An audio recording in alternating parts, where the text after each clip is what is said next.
네, 반갑습니다. 안대리입니다. 오늘은 이재명 대통령이 됐을 때 부동산 가격이 민주당 과거처럼 폭등한다라는 주장에 대해서 간략하게 말씀을 드리려고 합니다. 우선은 제 저번 영상에 댓글 달아주신 한국인들은 나라가 망하는 건 이해해도 아파트값 떨어지는 건 용서 못하기 때문에 최후까지 무슨 짓이든 해서 띄우겠죠. 기성세대들도 그걸 너무 잘 알기에 한국에선 무조건 아파트 투자해야 한다고 말하는 것이고요. 하면서 오늘도 감사하다고 이제 말씀해 주셨는데 맞는 말입니다. 그러니까 좌우를 다 떠나서 586 세대가 가진 부동산 자산에 대해서 이제 계속 부양책을 써왔고요. 뭐 그런 것 때문에 나라가 망하든지 말든지 계속 신경을 써왔습니다. 근데 최근에도 계속 이제 뭐 블라인드에 넣어져 이런 재밌는 글이 올라왔더라고요. 이제 이분이 탄핵 때마다 아파트 갭 투자를 해서 돈을 많이 버신 분이라고 하는 이재명 뭐 또 민주당이 되면은 뭐 지금 매수를 하면은 아파트값 계속 오를 것이다. 뭐 이렇게 이제 말씀을 해 주시는데 우선은 좀 이런 것 같아요. 그러니까 아파트 값이 오른다는 말이 저는 이렇게 생각을 합니다. 그러니까 이재명 같은 사람이 만약에 당선이 된다고 한다면은 근데 사실 이재명이 되든지 뭐 586 세대가 또 정권을 잡게 되면은 아파트 가격이 오를 거예요. 오를 건데 굉장히 일부 지역이 저는 오를 거라고 보고 태기란 거는 굉장히 광범위하죠. 지방 부동산이 있고 경기도, 서울도 뭐 그런 뭐 상급지, 하급지로 엄청 나뉘죠. 근데 저는 그 중에서도 상급지 중에서도 굉장히 중상급지 이상, 상급지 안에서도 중상급지 이상과 최상급지만 가격이 오를 것 같다라고 저는 예상을 하고 있어요. 그러니까 나머지 90%, 95%의 부동산은 저는 오히려 워낙 기준으로는 뭐 유지할 수 있겠지만 달러 환산했을 때는 거의 뭐 계속 폭락을 할 거라고 예상을 합니다.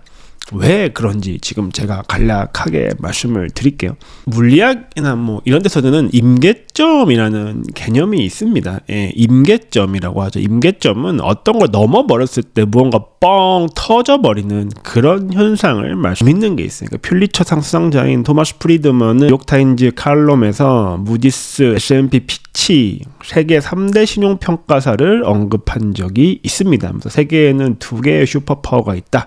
하나는 미국이고 하나는 무디스다. 그러면서 미국은 폭탄을 투하함으로써 무디스는 채권 등급을 하락시킴으로써 당신을 파괴할 수 있다라고 합니다. 17년 외환위기 당시 무디스와 같은 신평사들은 저승사자나 다름이 없었다라고 얘기를 합니다. 현재 한국은요.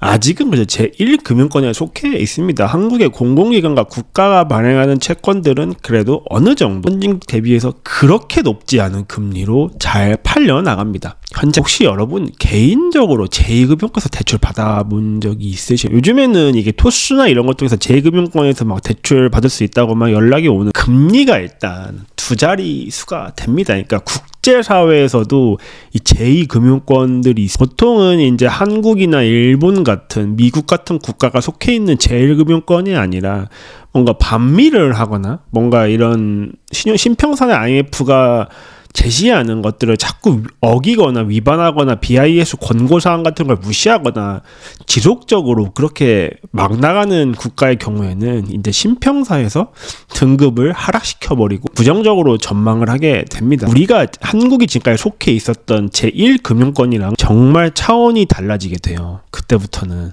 근데 이런 국가들이 몇 개 있거든요. 터키, 베네수엘라, 과거 아르헨티나, 뭐 엘살바도르, 러시아, 모라토리엄, 뭐 디폴트 이런 거를 좀 선언하거나 아니면은 뭐 채무를 잘 이행하지 않거나 외교적으로 뭔가 미국이나 유럽과 대판 싸우거나 뭐 이런 국가들이 있죠. 근데 이런 국가들이랑 같은 급이 되는 거예요. 만약에 신평사가 하는 말을 완벽하게 무시를 하면은 지금도 한국의 항목이나 정부 관료들 뭐 전 추경호 장관도 마찬가지 신평사들한테 계속 설명을 합니다. 한국의 거식 지표나 펀더멘탈 같은 것들 설명을 하고 우리는 뭐 정부 예산이나 긴축 같은 걸 통해서 건전성을 유지할 것이다 라고 계속 이야기를 합니다. 지속적으로. 사실상 한국의 기득권들도 본인들의 위에 있는 이런 글로벌 신평사들이 있고 또 이 글로벌 자금들은 이 신평사가 주는 전망이나 등급 같은 거에 기반을 해서 국가별로 비중을 조정을 하기 때문에 실질적으로 한국의 아무리 기득권들이 뭘 하고 싶어도 이 신평사들이 눈치를 주거나 지속적으로 요구하는 거를 그래도 따르는 척은 해야 되는. 근데 이게 지금 임계점에 그래서 지금 계속 경고가 나오고 있는 거거든요. 무디스에서 한국 은행 시스템 경제 둔화 수익성 악화 우려 부정적 전망 유지 뭐 이런 식으로 그때 뭐 SK 이노베이션 대기업도 신평사 등급 강등 때리고 막 난리가 났었죠. 그리고 이번 정권에서도 잘 보시면은 25년도 가계부채 증가율을 이제 경상성장률 이내로 관리하기로 밝혔습니다.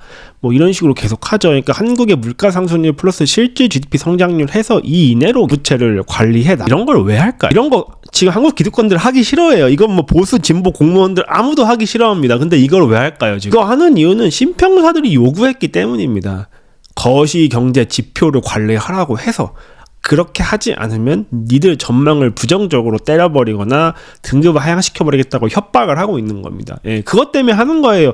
이거를 한국의 정치인들이 원해서 하지 않습니다. 한국의 정치인들은 무조건 돈 많이 풀고 싶어 해요. 당연한 거예요. 그거는 여야를 불문하고. 그래서 이건 또 왜 할까? 스트레스 DSR 뭐 이런 거 왜 할까? 다 시켜서 하는 겁니다. 아니 뭐 이거는 신평사가 시킨 건 아니고 뭐 이제 바젤 3 뭐 바젤 뭐 이런 거 도입을 하는 과정에 있어서 직접 관련된 건 아니지만 결국에 한국의 은행들은 무역을 해야 되잖아요. 그럼 은행끼리 거래를 하고 신용장 같은 걸 해야 되는데 니네가 위험이 있는 은행이면 니네랑 거래를 못 하겠다. 자꾸 이런 식으로 나오니까 이거 도입을 해서 한국 은행들의 거시 견전성 규제 관리를 하게 되는 겁니다. 한국에서 지금 일어나고 있는 이런 대출 축소 등의 이슈들은 전부 다 해외의 거대 기관들, 한국과 무역을 하는 국가들이 영향력이 있거나 아니면은 뭐 신평사들이 강요를 하기 때문에 하고 있는 겁니다. 예, 뭐 한국이 자발적으로 하는 게. 그래서 요즘에 되게 트렌드가 바뀌었어요. 그러니까 과거에는 부동산 전반적으로 되게 정부가 부양을 많이 했었거든요. 빌라부터 시작을 해서 오피스텔, 뭐 아파트, 하급지, 중급지, 상급지까지 싹 다. 근데 되게 재밌는 게 요즘에 똘똘한 한 채를 많이 강조를 합니다. 민주당이나 국민의힘이나. 이거 왜 그럴까요? 그러니까 똘똘한 한 채, 이런 진짜 비싼 아파트 사시는 사람들은 일반적으로 소득이 높은 사람들이 많아요. 그러니까 이 사람들한테는 DSR 열어줘도 이게 은행의 건전성에 크게 영향이 없거든요. 7억 넘어도 1주택자는 빼주자. 종부세 폐지론에 빌미를 준 민주당 뭐 이러는데, 그러니까 이제 민주당도 알아요. 한국의 전체 부동산을 정부가 인위적으로 부양할 수 없다는 걸 알고 있어요. 이제 모두가 다 함께 가지 못한다니까. 지금까지 조선 후기 때도 마찬가지였습니다. 그러니까 양반의 비율이 10% 20% 가다가 마지막에는 조선 후기까지 가서는 이제 한줌의 안동김씨 집안이 모든 권력을 다 장악했었죠. 그러니까 한국 과거에는 모든 부동산을 가진 홀더들이 같은 기득권 양반이라고 봤다면은 이제는 이 최상위권 초상급지나 상급 중에서 정말 좋은 것들 빼고는 이제 기득권이 아닌 거. 이제 뭐 그냥 애매한 데면 경기도 외곽이나 서울의 중하급지 가진 분들은 이제 그냥 뭐 농민이랑 그 상놈이랑 크게 차이가 없게 되는 겁니다. 이제 여러분들의 자산은 국가에서 보증하지 않는다니까. 그걸 알기 때문에 시장에서도 국가가 이제 이런 규제기관이나 신평사들, 그러니까 한국이 제2 금융권으로 떨어지지 않는 범위 내에서 부동산을 부양을 하는 걸 당연히 알고 있고요. 거기서 수혜를 가장 많이 볼 수 있는 최상급지, 상급지로 지금 돈이 계속 몰리고 있는, 지금 시장은 그렇게 움직이고 있는 거예요. 이거는 뭐 이재명이 되든 뭐 누가 되든지 간에 이런 트렌드는 계속 유지가 될 거라고 저는 보거든요. 그러니까 한국이 우리 모두가 그냥 뭐 일반적으로 1차원적으로 생각하는 사람들이 생각하는 것처럼 뭐 2021년처럼 서울, 경기도, 지방에 있는 모든 부동산이 다 거대한 민간부채와 가계부채 통해서 떡상한다고 생각하신 대로 얘기하면 한국이랑 국가가 제2 금융권으로 나락으로 가게 됐을 때 상황을 가정을 하는 건데, 저는 그렇게는 한국의 기득권들이 잃을 게 너무 많기 때문에 그렇게 안 할 거라고 보고요. 지금처럼 똑같이 갈 겁니다. 최상급지에 아니면 상급지 중에서 정말 좋은 곳에 돈이 몰리는 구조로 계속 세팅을 할 거예요. 뭐 이재명이 되든지 간에 그런 거 상관없이. 그러니까 돈이 만약에 여러분들이 정말 많다면은 뭐 이런 최상급지로 들어가는 거는 나쁘지 않다고 저는 생각을 해요. 뭐 반포 원베일리 뭐 그런 곳처럼. 그러니까 자본이 똑똑하다니. 이게 왜 갑자기 아니면 옆 단지 아파트는 겨우 10억 15억인데 왜 구하 넘어가서 저런 원베일리 이런 건 70억씩이나 할까? 다 이런 이유가 있다니까요. 최상급지를 국가가 이 신평사들의 눈치와 규제 안에서 보호해 줄 거라는 걸 알기 때문에 거대 자본들은 일로 들어가고 있는 겁니다. 대출을 연끌을 해서 근데 나머지들은 안 사죠. 왜 안 살까요? 아니 올라갈 게 확실히 보이면은 한 7억짜리 열채 사면 되잖아. 근데 그게 이제 안 돼. 대출의 총량을 안 늘리려고 할 거예요, 최대한.